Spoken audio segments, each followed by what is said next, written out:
Stop, stop, stop, stop. Arrête de vouloir vaincre ton syndrome de l'imposteur. C'est vraiment la pire erreur que tu puisses faire. Parce qu'en essayant de vaincre ton syndrome de l'imposteur, tu le combats. Et quand tu le combats, tu ne fais que le renforcer.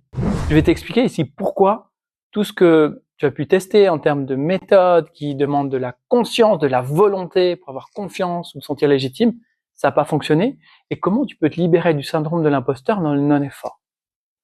Hier, je suis encore tombé sur un site qui donne 1001 conseils pour vaincre le syndrome de l'imposteur. Et on se calme, parce qu'en fait, il y a rien à vaincre. C'est pas une guerre. Parce que si on regarde l'étymologie du mot vaincre, ça sous-entend déjà d'une part qu'on entre en lutte contre soi-même. Ça vient du latin vincere. Je m'épate la manière dont je prononce ça. J'ai un bel accent. Ça veut dire soumettre une armée par les armes. Ça veut dire dominer son adversaire. Mais écoute ça. Tout ce que tu veux vaincre est vain. On ne peut pas gagner contre soi. Et lorsqu'on te dit d'identifier tes pensées limitantes, de lister tes différentes réussites sur un papier, de ressentir ce que ça fait à l'intérieur. Lorsqu'on te dit de faire comme si tu étais déjà confiante, légitime, quand on te dit de déplacer le curseur, c'est pas toi qui est important, c'est le message que tu vas apporter qui est important, donc tu te mets de côté. Je pense que tu es d'accord avec moi pour dire que tout ça, ça fonctionne pas ou ça fonctionne très mal. Toute la volonté que tu vas exercer à vouloir te sentir légitime et confiante en utilisant ces stratégies qui demandent la volonté, eh bien, ça génère une lutte intérieure qui demande beaucoup d'énergie pour pas ou très peu de résultats et qui tiennent généralement pas sur le long terme. Et donc, c'est une lutte perdue d'avance. Pourquoi ça? Parce que ton conscient, c'est seulement 5% de ton activité cérébrale. Et en face, il y a ton inconscient qui, lui, représente 95% de ton activité cérébrale. Dis-moi, est-ce que tu partirais, toi, en guerre avec 4 de tes potes, les plus musclés, contre 95 policiers d'élite? Ils sont là pour toi, 24 heures sur 24, pour te maintenir en sécurité. Ils cherchent pas à te descendre. Ils sont là pour te protéger. Donc, quel est le sens de vouloir partir en lutte contre l'inconscient si son intention première, eh bien, c'est de te protéger?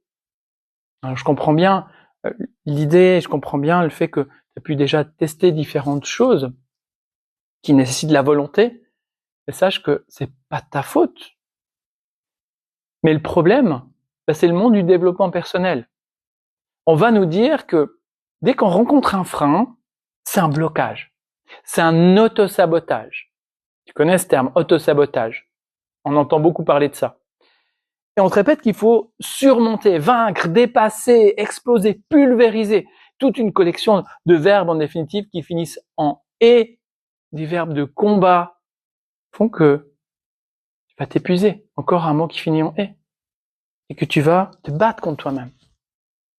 Et dis-moi, si cette perspective, ça permet déjà de voir les choses un peu différemment, je t'invite à mettre un petit pouce bleu. Ça m'aide à pouvoir propager ce message, de faire la paix avec l'inconscient, d'arrêter de lutter. Et j'ajouterais que ce contre quoi tu mets de la force se renforce. Tu peux essayer. Tu mets les deux mains contre un mur et tu vas exercer une pression contre ce mur. Tu es vraiment dans une posture où tu peux exercer cette pression contre le mur et tu verras qu'à un moment donné, toute la pression que tu exerces, tu vas ressentir la pression dans le sens opposé. Ton conscient, ton inconscient. Tout ce que tu mets comme force avec ton conscient, tu le reçois encore plus avec l'inconscient. Et c'est ce que tu fais avec le syndrome de l'imposteur. Le sujet, oui, je le connais bien parce que j'en ai fait les frais. Je m'appelle Bastien, je suis thérapeute depuis le 2009 et j'ai moi-même perdu des années, d'argent, du temps, à faire des cours, à faire des formations, des certificats, en luttant contre ces pensées, en pensant que ces pensées allaient disparaître quand je serais légitime. Qui suis-je pour pouvoir prétendre les autres?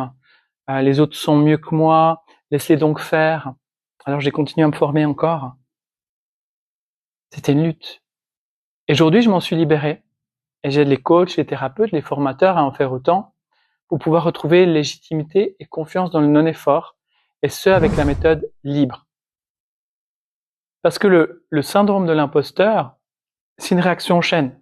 Bien sûr, il y a cette pensée au départ, cette pensée qui dévalorise, qui amène à des émotions limitantes, bloquantes, qui fait qu'on a une posture qui s'efface, se met en retrait, et des comportements qui finissent par limiter les résultats.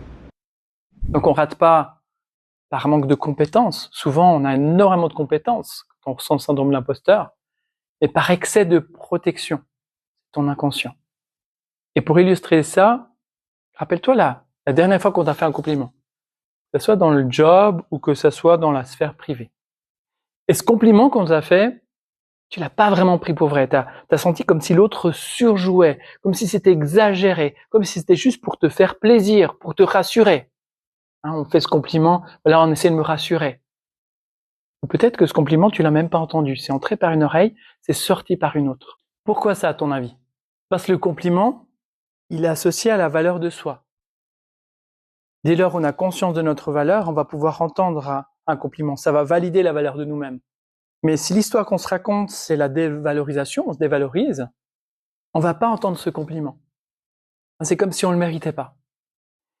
Et l'histoire que tu te racontes à ton sujet dépend de deux choses, de deux types de référentiels qui vont te permettre d'appréhender le monde d'une certaine manière. Il y a, dans un premier temps, ton référentiel ressources, toutes tes capacités, toutes tes compétences, tous tes acquis. Et si tu penses, par exemple, au fait de marcher, il n'y a plus besoin de réfléchir. Si tu penses au fait de devoir te brosser les dents, ça se fait tout seul. C'est des acquis. Et ton référentiel traumatique, ce qui est perçu par ton inconscient comme étant des dangers de mort. Et vu que ton inconscient cherche à te maintenir en vie, il va mettre toute son énergie pour te protéger. Et donc si tu ressens le syndrome de l'imposteur, c'est que ton inconscient, il fait exactement ce qu'il faut pour te protéger, pour éviter de te mettre en avant, pour éviter de te mettre en lumière, pour éviter de te mettre sur le devant de la scène, pour éviter de te faire rejeter, pour éviter de te faire humilier. Alors il y a d'autres causes, mais généralement c'est ce que j'observe, ce sont généralement les deux blessures émotionnelles les plus impactantes par rapport au syndrome de l'imposteur.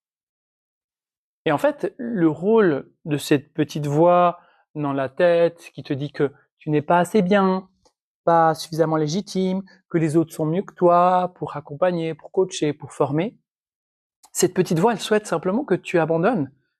Non pour te faire du mal, mais pour te protéger. Parce que lorsque je suis en retrait, je peux pas me faire rejeter, je peux pas me faire humilier. Et en désactivant ce signal d'alerte, danger de mort, en lien avec ces blessures émotionnelles, qui est associé à l'exposition de soi, fait de se montrer, ton inconscient va pouvoir libérer ses freins. Et tu verras que être vu, c'est plus une menace, ça devient tout naturel. Et c'est à ce moment-là que tu peux commencer à te sentir à ta juste place. Et te percevoir comme étant debout, comme d'autres êtres qui sont debout, rien de plus, rien de moins. Et d'offrir ce que tu as de plus précieux au monde. Mais avant de désactiver le signal, ce signal d'alerte à l'intérieur, il est important de savoir d'où il vient, de quelle blessure émotionnelle provient ce danger de mort. Et pour découvrir ça, pour découvrir ton plus gros frein qui te limite sur le plan pro, qui t'empêche d'avoir confiance et de te sentir légitime, je t'offre un processus dans un accès privé. Je mets le lien dans la description, c'est offert. Et tu pourras en toute autonomie découvrir ton plus gros frein, celui qui bloque ta légitimité et ta confiance. C'est le premier pas pour pouvoir t'en libérer, en prendre conscience. Maintenant, imagine un instant. Ting! Un coup de baguette magique. Tu es libéré du syndrome de l'imposteur. Pour toi, être vu ne représente plus aucun danger. Tu as conscience de ta valeur. C'est fini cette petite voix à l'intérieur qui te ressasse que t'es pas assez, etc., que tu te dévalorises. C'est fini, syndrome de l'imposteur. T'as confiance en toi. Fais-moi partager dans les commentaires quelle est la première chose que tu oses faire. C'est ton premier pas pour sortir de l'ombre. Allez, sur ce, je te dis à la semaine prochaine dans une nouvelle vidéo pour révéler ta légitimité et ta confiance dans ton activité